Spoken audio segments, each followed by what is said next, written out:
So now we're finally here at the 3rd seed. I get to use Larry Bird, and I inserted him into the starting lineup just to see how things go. He has a high rating, so it's almost like you had to try him out. And normally I don't use Larry Bird. Whenever I play the Dream Team, I usually put Chris Mullin in, or I put in Scottie Pippen, so this is going to be interesting. I decided to move Sidney Moncrief to the bench because he's a good, solid replacement for Russell Westbrook. This undoubtedly will hurt my defense a lot by having Larry Bird in, but he's a great player. He can grab rebounds, and he's a great passer, as you guys can see here as he throws it to Russell Westbrook. I like that combination already. The only issues I have with him is that he's pretty slow, and it's easy to get past him. I need good defenders to go stop people like this who are trying to force it with Chris Paul, as Larry Bird swishes it right in Russell Westbrook's face.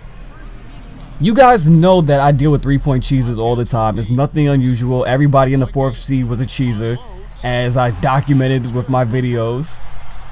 And Larry Bird, he's a great post player. He has a great fadeaway. Magic Johnson has a great hook shot. If I get them together, I'll have so much to deal with at one time. The only issue is I cannot stand his jump shot. It's horrible.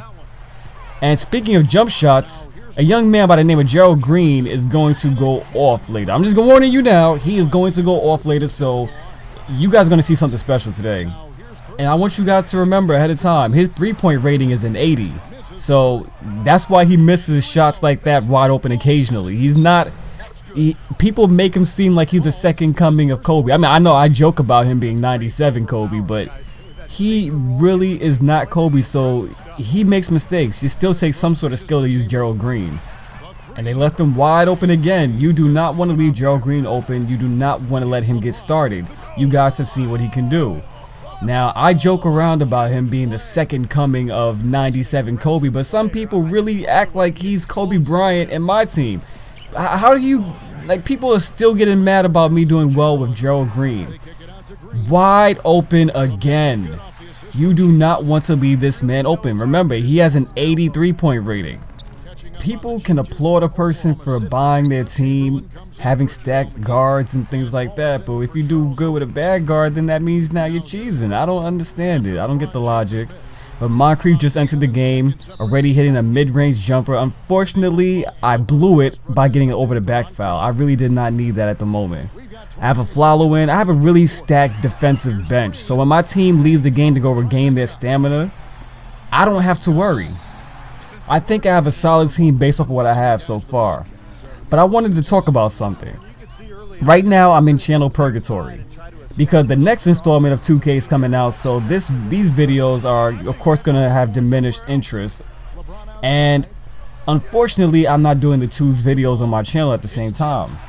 Oh, and that was a good steal, and look at this right here. The game is just cheating for me. That's kind of like when James Worthy had the double dribble which led to a score, and Gerald Green just flops the dunk. I don't understand that. And these guys aren't paying attention. He's wide open from behind the line. So as I was saying, I wanted to do Grand Theft Auto along with all the other people who probably shouldn't be doing walkthroughs and Let's Plays and whatnot.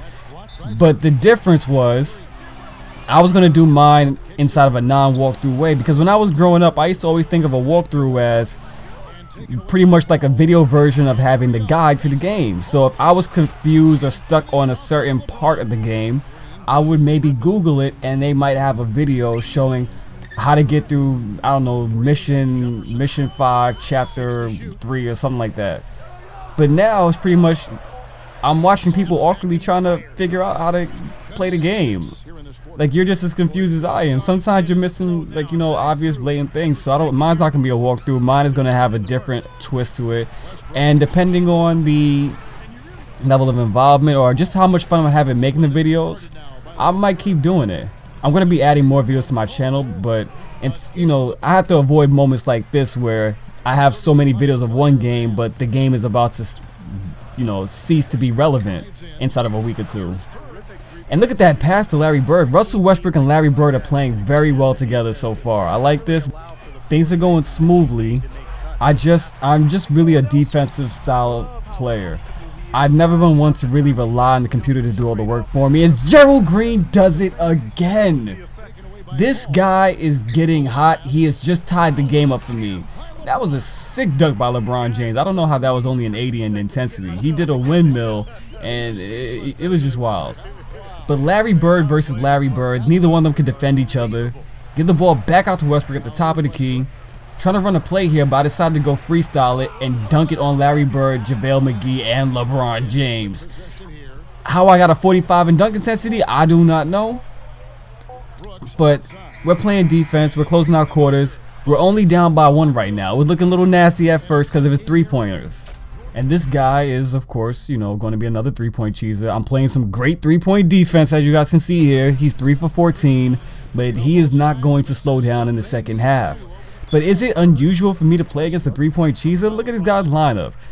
Now, that's one issue that I'm wondering about for 2K14, the three-pointers, especially on my team, because 2K could easily fix it. Swish. 2K could easily fix this, but they refuse to do anything about it, which is just maddening to me, because NBA Live 10, when that game came out, three-pointers were a problem.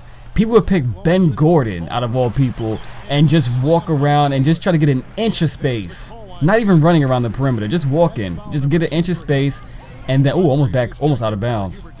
And oh, that's almost out of bounds. But Sidney Moncrief in the paint surrounded, flashy pass behind the back to Gerald Green, wide open swish. But yeah, they pretty much would just need an inch of space, and you could score 30 points in a quarter if you wanted to. And that was an issue, but NBA Live fixed it at some point. 2K just left their game the way it was. And they never addressed that at all in any of these developer videos or anything. Only thing I've been hearing about is how they added in a shot blocking system. And the offensive rebounding is still broken, so as long as three-pointers are a viable option to score... Oh, another 3 by Gerald Green. But as long as three-pointers are a viable option to score points very fast in 2K, and the offensive rebounding is messed up, people will constantly shoot threes because they won't have any type of negative side effects or consequences, with the exception of maybe a fast break. And if you have a player or a team running a leak out offense, then there's almost no downside to forcing threes all game long. Worst case scenario, you'll miss the shot and take another one. So I need to see something. And great shot by Gerald Green. This guy is just on fire. He is unstoppable. I have a team full of all these gold players. He's the only player on the team, starting lineup, who isn't a gold player or a gold legend. And he's the one who's outshining everybody. He's just so hard to deal with. It's crazy. He's fast. He's tall. And he has an outside shot. He has an inside shot. He has a great dunk rating. Gerald Green is just a great player to have. And as you guys can see, he's reached a level where LeBron James cannot guard Gerald Green. And apparently he cannot guard Russell Westbrook because he just let him blow right past him and use JaVale McGee's head as a seat.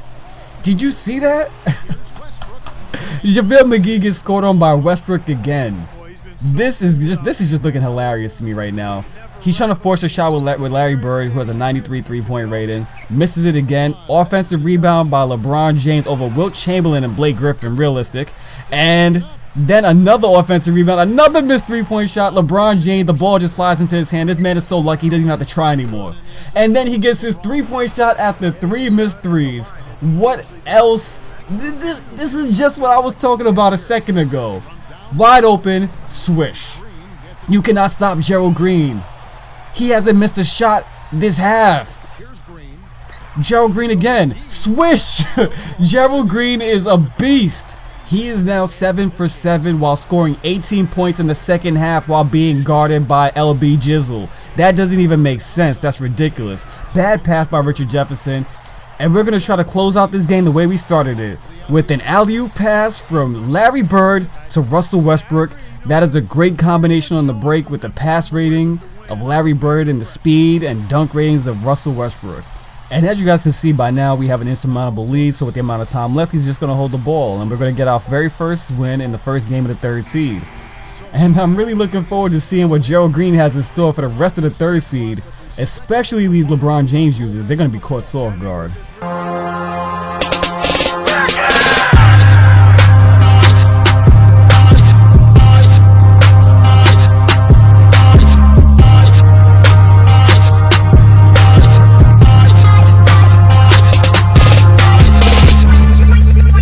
Maybach music.